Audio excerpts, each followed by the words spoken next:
3, 2, 1 engage। इस घोड़े का चौथा पैर जमीन को छुएगा और कलयुग का अंत हो जाएगा। एक ऐसा शिवलिंग है जिसका आकार हर साल बढ़ता जा रहा है। जिस दिन इसका आकार 8.5 फीट हुआ तो दुनिया में होगी महाप्रलय। एक बार फिर तहे दिल से अपने YouTube चैनल में आप लोगों का बहुत बहुत स्वागत है। अगर आप चैनल पर नए आए हो तो चैनल को सब्सक्राइब करके बेल आइकन जरूर दबा दें।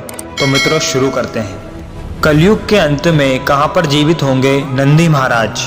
एक ऐसी जगह है जहां पर एक शापित सांप है, यह भी अंतिम समय में जिंदा हो जाएगा। कलयुग के अंत में जीवित हो उठेंगी ये मूर्तियां। और भी बहुत सी ऐसी जगह है जहां कलयुग के अंत के बारे में साफ पता चलता है। और भी बहुत सी ऐसी जगह है जो आज इस वीडियो में हम आपको दिखाएंगे। तो मित्रों, बिना टाइम वेस्ट किए शुरू करते हैं। नंबर 1 पर बात करते हैं पाताल भुवनेश्वर जगह की। उत्तराखंड की पहाड़ी वादियों के बीच बसे की सीमांत कस्बे रंगोली हाट की पाताल भुवनेश्वर गुफा किसी आश्चर्य से कम नहीं है। सृष्टि की रचना से लेके कलयुग के अंत तक वर्णन यहाँ पर मिलता है। यहाँ पत्थरों से बना एक एक शिल्प तमाम रहस्यों को खुद में समेटे हुए हैं। मुख्य द्वार से सकरी फिसलन भरी सीढ़ियां उतरने के बाद ऐसी दुनिया के दर्शन होते हैं जहां युगों युगों का इतिहास एक साथ प्रकट हो जाता है। गुफा में भरे पत्थरों के ढांचे देश के आध्यात्मिक वैभव की पराकाष्ठा के विषय में सोचने पर मजबूर कर देते हैं। यह एकमात्र ऐसा स्थान है जहां पर चारों धाम के दर्शन एक साथ हो जाते हैं। शिव जी की जटाओं से बहती गंगा की धारा यहाँ नजर आती है तो अमृत कुंड के दर्शन भी यहाँ पर हो जाते हैं। ऐरावत हाथी भी आपको यहाँ पर दिखाई देगा और पौराणिक मान्यताओं के अनुसार स्वर्ग का मार्ग भी यहाँ से शुरू होता है। स्कंद पुराण में इस गुफा के विषय में कहा गया है कि इसमें भगवान शिव का निवास है। सभी देवी देवता इस गुफा में आकर भगवान शिव की पूजा करते हैं। गुफा के सकरे रास्ते से जमीन के अंदर 8 से 10 फीट अंदर जाने पर गुफा की दीवारों पर शेषनाग सहित संपूर्ण देवी देवताओं की आकृति नजर आती है। मान्यता है कि पांडवों ने इस गुफा के पास तपस्या की थी। बाद में आदि शंकराचार्य ने इस गुफा की खोज की थी। इस गुफा में 4 खंभे हैं जो चारों युगों अर्थात त्रेता युग, सतयुग, द्वापर युग तथा कलयुग को दर्शाते हैं।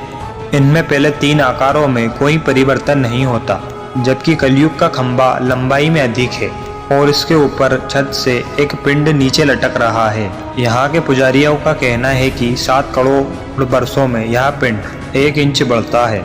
मान्यता है कि जिस दिन कलयुग के खंभे से मिल जाएगा उस दिन कलयुग समाप्त हो जाएगा और महाप्रलय आ जाएगी। पौराणिक महत्व पुरातत्व साक्ष्यों की माने तो गुफा को त्रेता युग में राजा ऋतुपर्ण ने सबसे पहले देखा था।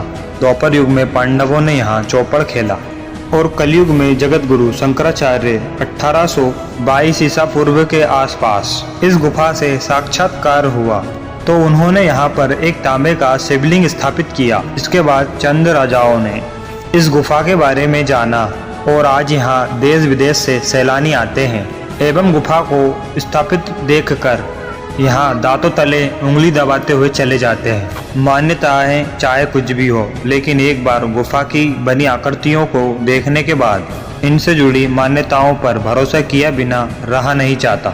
गुफा की शुरुआत में शेषनाग के फनों की तरह उभरी संरचना पत्थरों पर नजर आती है। मान्यता है कि धरती इसी पर टिकी है और आगे बढ़ने पर एक छोटा सा हवन कुंड दिखाई देता है। कहा जाता है कि राजा परीक्षित को मिले श्राप से मुक्ति दिलाने के लिए उनके पुत्र जन्मेजय ने इसी कुंड में सभी नागों को जला दिया था, परंतु तक्षक नाम का एक नाग बच निकला जिसने बदला लेते हुए परीक्षित को मौत के घाट उतार दिया था।